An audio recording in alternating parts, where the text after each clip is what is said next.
Digan lo que digan las mujeres, estamos en guerra! Hola, bon migdia. Així estem Peroleres per la Igualtat, l'associació feminista de Canals, per fer un nou programa, avui dimarts, i avui en directe, així que disculpeu si hi ha alguna errada, val?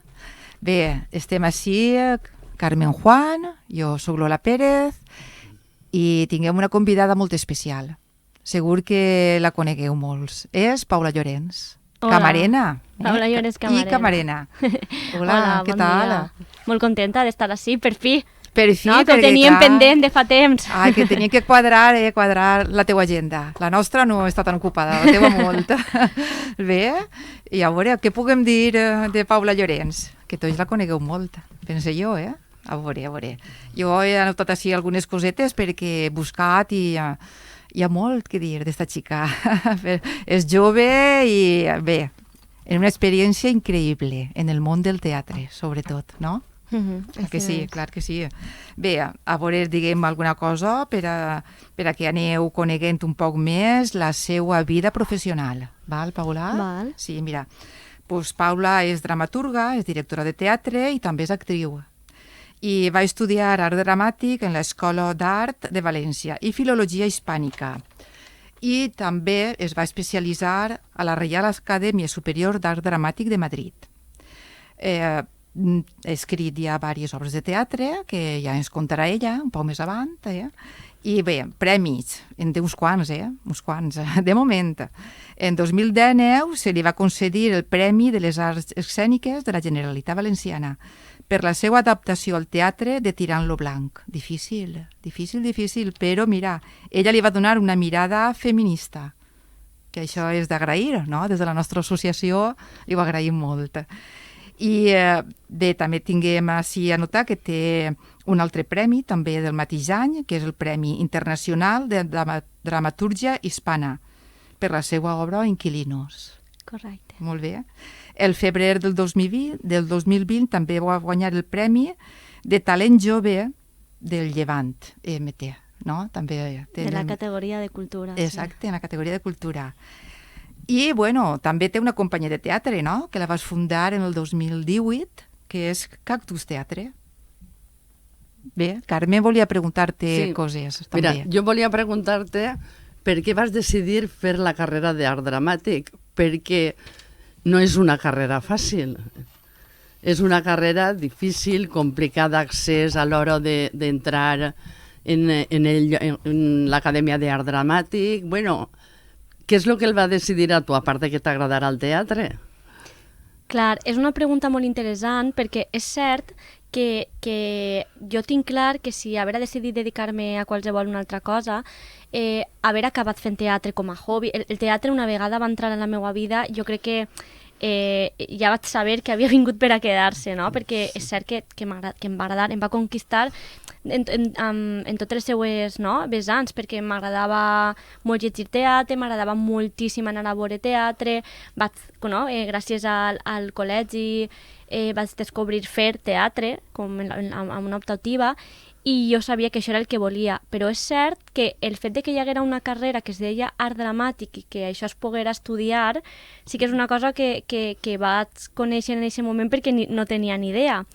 Jo vaig demanar als meus pares quan estava en quart de l'ESO, quart de l'ESO, primer de batxillerat, que volia fer un taller de teatre perquè m'estava agradant molt i va ser quan vaig començar a anar tots els dissabtes a València, a l'Escola de l'Actor, i ahir és on vaig un poc descobrir que hi havia una carrera que durava 4 anys i que es podia estudiar l'art dramàtic i que tenies assignatures que eren expressió oral, dicció, dansa, esgrima, cant, i a mi cadascuna d'aquestes assignatures l'escoltava i ja m'emocionava. Anava augmentant cada moment la passió per al teatre. Correcte, i el que sí que va ser com el repte era convèncer als meus pares de que primer contar-los que jo existia i convèncer-los. Aleshores va ser com una espècie de pacte que jo ara agraïsc moltíssim, que és val, però també fas una altra, no? O sigui, però no una condició, sinó un consell, anem a dir-ho. I vaig fer filologia hispànica, que és cert que no he treballat mai de professora ni he acabat dedicant-me, però crec que tot el que vaig llegir, no, durant els anys de filologia, segur que m'ha vingut molt bé ara anys després, quan vaig descobrir l'escriptura. S'assegur. Sí. Així que un poc va ser això, no? Veure que hi havia una carrera en la qual totes les assignatures em cridaven l'atenció i que al marge de que després em dedicara a una, perquè jo en aquest moment ni podia somiar, no?, en ser actriu, però em pensava també que tal volta mai passara, sinó que simplement fora un hobby. Però el que ha passat, que ha sigut com eixa màgia, que cada dia que em desperte, com que no m'ho acabe de creure, és poder viure del teatre, no? O sigui, que allò que... Ixa crec jo que és una dels principals problemes, problemes no, perquè quan tu has dit es fa un pacte i es negocia. Quan una xica li diu en casa vull fer teatre, el primer que li diuen els pares, pa què, pa morir-te de fam? Correcte. És el més normal. I que hi ha part de raó en eixe comentari, per a morir-te de fam. És que és cert, és que hi ha molts actors i actrius que realment se ho estan passant molt mal. Si no sempre, perquè de sobte tens una ratxa bona i t'agafen i fas una sèrie o estàs de gira amb una obra de teatre, però és cert que hi ha molts moments de paró, després de tindre... És com dir-ho, com una muntanya russa, no? Que tens moments en els que et va tot molt bé, però després potser hi ha 2 anys que no tens cap projecte.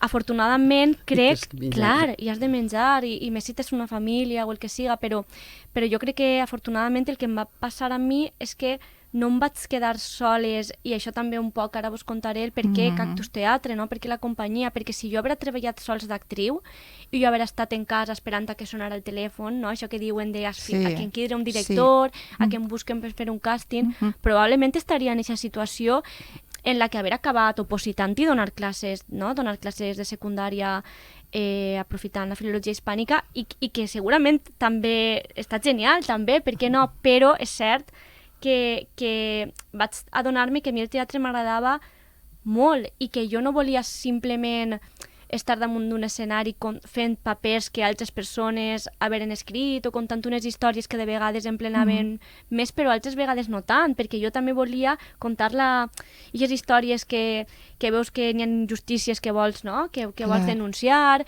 o històries que a tu et mouen i t'emocionen i t'agradaria dur-les a un escenari. I ahir va ser quan vaig, per exemple, no? Hi havia aquesta novel·la, no? Història d'una maestra, que a mi m'agradava tant, de Josefina Aldecoa, i que jo pensava que calia també contar la història des d'aquest punt de vista, no? Perquè sempre es conta un poc la història en majúscules, per així dir-ho, però i aquestes dones, mestres, que havien tingut un paper, no, fonamental en la Segona República i que també formen part, no? Formen part de la història, i va ser un poc aquest motiu el que em va dur a dir monta-la, no? Monta la meva pròpia companyia i intentar-ho, era intentar, i vull muntar aquest espectacle. I va anar bé, no?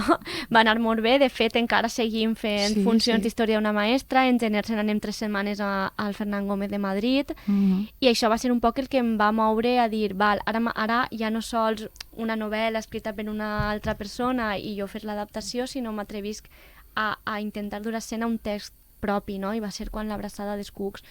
Però era simplement per això, perquè jo com a actriu gaudia, però em faltava una cosa que era dir la meua, no? Tenies aquesta inquietud, tu també. Tenies com una assignatureta pendent per ahir. Però hi ha que fer el que li agrada i intentar-ho, el que has fet tu, està molt bé. Clar que sí, Paula.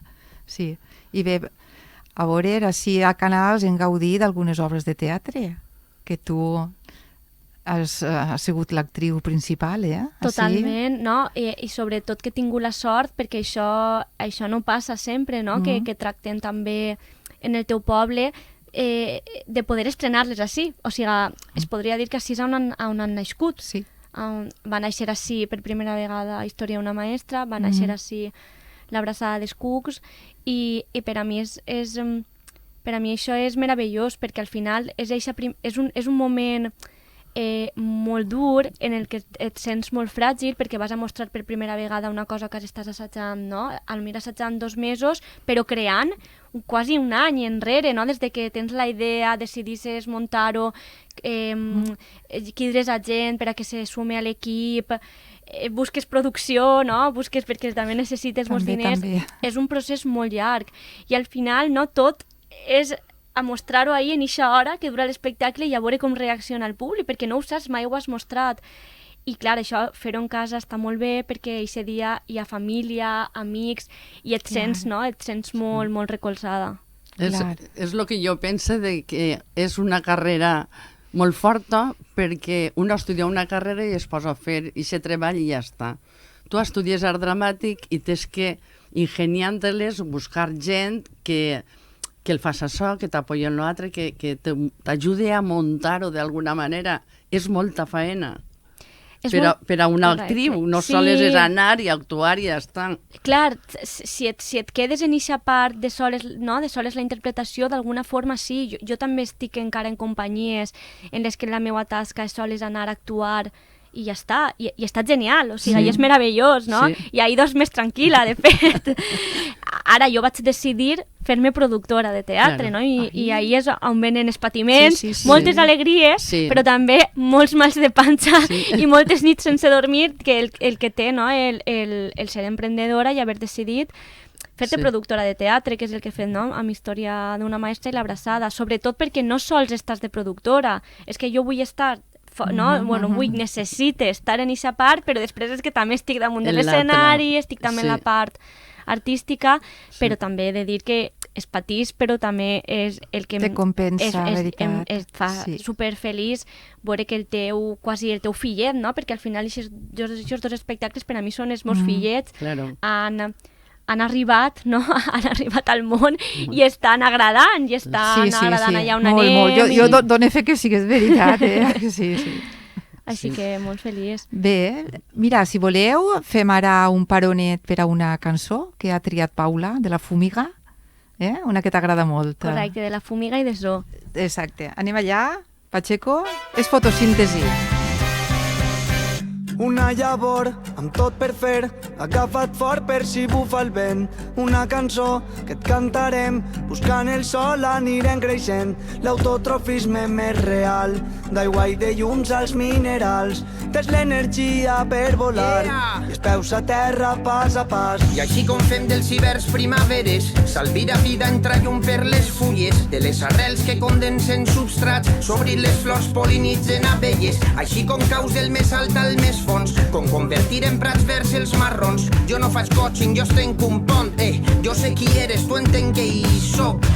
I tu vas créixer sense pas, vas estrenar el vestit de flors, que ja mai més va caducar la fotosíntesi final.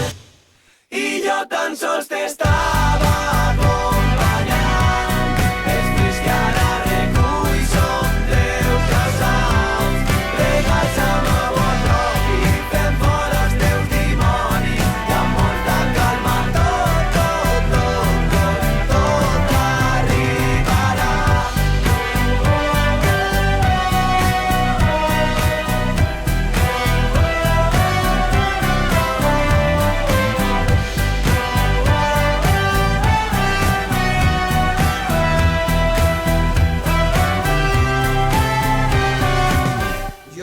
Bo, continuem amb esta xocoteta entrevista amb Paula Llorens, que se farà molt curteta, jo ja ho sé, perquè seria molt que dir i tinc un poc de temps. Bé, a veure, conta'ns tot això del projecte de Tirant-lo Blanc. Com se te va ocurrir adaptar això i fer-ho així d'aquesta mirada feminista, com? L'enfrontar-me al Tirant-lo Blanc no va ser una idea meua, va ser un encàrrec de l'Institut Valencià de Cultura, de la Generalitat, i just jo estava en Madrid quan vaig rebre la telefonada del subdirector de teatre, i sí que és cert que va vindre en un moment meravellós perquè estava a Madrid, que és quan vaig estar estudiant dramaturgia allà a l'Escola d'Art Dramàtic d'allà, i tenia moltes ganes de tornar, no? Ja estava jo pegant-li voltes a tornar a València, a tornar a la terreta, i de fet estava ja just en Madrid, però planejant Història una maestra per estrenar-la no? Per estrenar-la a casa. I clar, jo recorde d'haver pensat que s'havia equivocat de persona, no? De dir, però espera, m'estàs dient que, no? Perquè jo mai havia rebut un encàrrec de la institució pública, no? Del Teatre Públic de València, i més, un tirant que per a mi eren com paraules majors, i jo em recordo d'haver-li dit, però ho dius per filologia? És que jo he estudiat hispàniques, no catalana, no me fa. No, t'estic telefonant com a actriu i dramaturga de teatre i persona totalment capacitada per a fer una adaptació. I jo me'n recorde que vaig dir que sí, però conforme vaig pensar i vaig dir m'ha clavat, o sigui, com?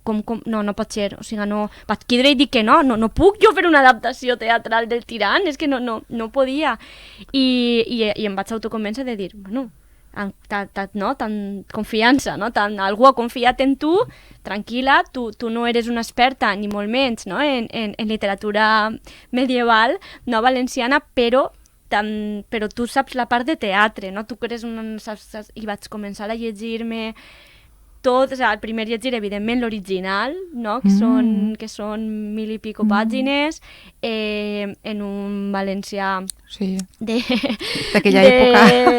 De finals del 15, i molt complicat, però jo anava tot el temps, no conforme llegia, vaig llegir també molts articles, molts estudis sobre el tirant, i jo tot el temps pensava, perquè damunt també es volia intentar apropar-lo als joves, no? Els joves d'avui en dia, i jo me llegia i pensava, de tot això que estic llegint, què és el que a mi m'agradaria que em contaren, no? Què és el que a mi ara a una persona, no? del segle XXI més li atrapa, i clarament va ser els personatges femenins. És que els personatges femenins del text eren molt moderns, i hi havia d'una manera encoberta, perquè evidentment estem parlant d'un text escrit fa molts segles, però hi havia una mirada de defendre la sexualitat femenina, o sigui, molt potent. I vaig dir, el que vaig a fer és com potenciar-la. I fins i tot donar-li veu a alguns personatges que estan apuntats en la novel·la però no se'ls ha deixat parlar.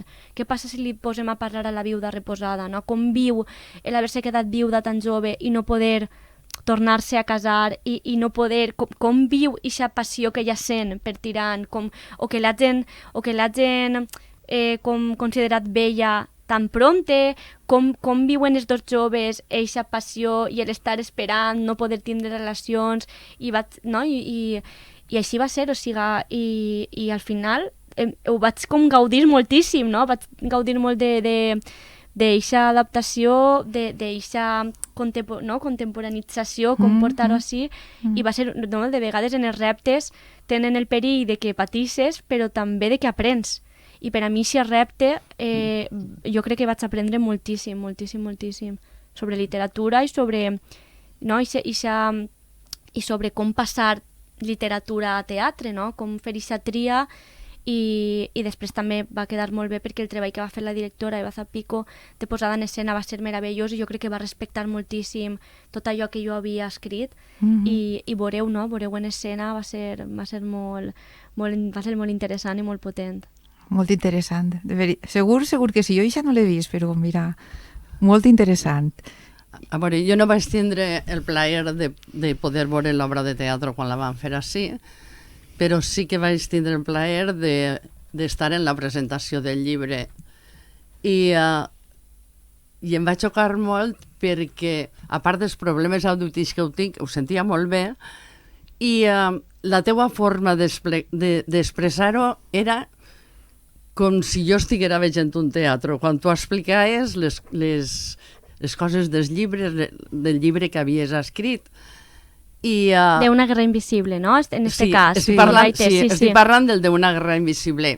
I com una dona es pot clavar a escriure un llibre així tan complicat, perquè explicaves molt bé el que sentia la dona, però també les reaccions dels homes. O sigui, el vas tindre que clavar molt, molt, molt. M'imagino que serà com és el teatre i com són les pel·lícules sempre, de clavar-se molt, de llegir molt, d'estudiar-se molt, perquè és que jo estava sentint la presentació i era com si estiguera veient-ho. I llegint el llibre em va passar el mateix. Estava veient una obra de teatre, sense imatges. I això té que ser difícil. Com arribes a això? Sí, és molt bonic perquè el que dius, perquè just parlàvem abans que no s'acostuma a llegir teatre i Sinisterra, José Sánchez Sinisterra sempre deia que quan llitges una obra de teatre, cada persona que llig una obra de teatre fa la seva pròpia representació mental. I és de veres, perquè quan jo llig teatre jo m'estic imaginant una posada en escena i s'acostuma, no?, més a llegir narrativa, però és que jo crec que és convertir-te durant una hora i mitja, com el director d'una obra que fa la seva pròpia, a través de la seva imaginació, fa la seva pròpia posada en escena, és molt interessant. I d'alguna forma nosaltres quan escrivim teatre fem el mateix treball però prèviament, no? Tu estàs escrivint un text, però saps que estàs escrivint un text que la seva finalitat és ser portat a un escenari. Per tant, ja te condiciona totalment la forma d'escriure. Claro. Allò que diuen els personatges ha de semblar que ho estan dient per primera vegada, no?, que no ho han dit abans, i que això està passant, que quan el públic que ho escolta va creure's que hi ha una veritat en aquesta conversació, que els personatges estan passant les coses i estan vivint unes emocions. I el que és cert que en en concret, en Una guerra invisible, com que era una cosa, moltes vegades partisses de coses que t'han passat a tu o que te són properes a tu, en aquest cas no ho era. Era una història en la que me podia identificar perfectament perquè era una dona que havia patit abús sexual i assetjament laboral. Podia sentir-me, podia empatitzar perfectament amb ella, no?, i amb aquest sentiment d'impotència, però era una dona militar. Per a mi el món de l'exèrcit és un món totalment aliè, no el coneixia, i va ser un treball molt costós i investigar sobre l'exèrcit, sobre els militars, sobre que han d'estudiar, com han de formar-se, com parlen entre ells, tota la jerarquia que tenen, però també el mateix, no? També és molt interessant perquè vas tu ahir creant-te a poc aquest univers i quan ja més o menys creus que tens les motivacions de cada personatge, com va reaccionant, llegint molts testimonis, veient molts documentals, per suposat el cas concret, no?, de Zaida Cantero, que a més va fer un programa Jordi Évole en Salvados, i ella ha publicat també un llibre que es diu Nomi General, que conta el seu testimoni, i és molt interessant, no?, per a saber com previndre i com previndre, no?, estos casos i sobretot donar-li veu, perquè jo ho he dit que al final no sé com, però sempre acabe escrivint sobre temes tabú. Perquè es veu que, no, perquè me deia, no, i per què història una maestra? Perquè considere que no s'ha parlat suficient de la història d'Espanya recent, perquè n'hi ha adolescents que es pregunten si no saben qui és Franco, aleshores és per donar-li veu, no, als silenciats. Després, i ara per què fas una comèdia sobre el suïcidi? Perquè considere que és un tema tabú, que s'ha de parlar, que s'ha de visibilitzar, no? I per què una comèdia sobre l'assetjament, no, sexual a les dones? Perquè sembla que no, però són coses que han passat i dona molta por i molta vergonya contar-les, i és de no, és que l'única manera de parar-ho, l'única manera de fer que no passe és parlar-ho. Però és que així, no sé, bueno, així m'imagino que en la majoria dels puestos solem el que no mos agrada, amagar-ho, tapar-ho, que no es veu. I així no vas bé, al contrari, vas darrere. Totalment. És el que jo pense. Totalment. De fet, ara sabeu, i ja per acabar, que durant molt de temps sempre s'havia pensat, tornant a l'abraçada dels cucs, que parlar del suïcidi anava a fer que la gent, no?, que la gent es suïcidara, anava a ser com una crida, i s'ha demostrat en els últims anys que no, que això estava estigmatitzant d'una manera brutal a les víctimes, tant als propis, no, gent en tentatives de suïcidi com als familiars, i s'està fent una campanya de visibilització i de parlar-ho, perquè sí, jo crec que al final es demostrarà que sempre passa igual. Ocultar i tapar mai és bo, en tot. O sigui, anem a quedar-nos, no?, Sí. en eixe... en eixe principi, i espero que a mi em servisca, no?, com a escriptora seguint tenint aquesta màxima. Exacte. I això, que les coses s'han de parlar, no s'ha de tindre por, i parlar-se i saber-se, i una vegada la saps ja pots... Val? Només ens queda... No res, però bé, parla'ns un poc dels projectes que estàs fent, que hi ha molt per ahí que dir. Sí, ara Fins ja... que es puga... Correcte, ara ja, conta un poc.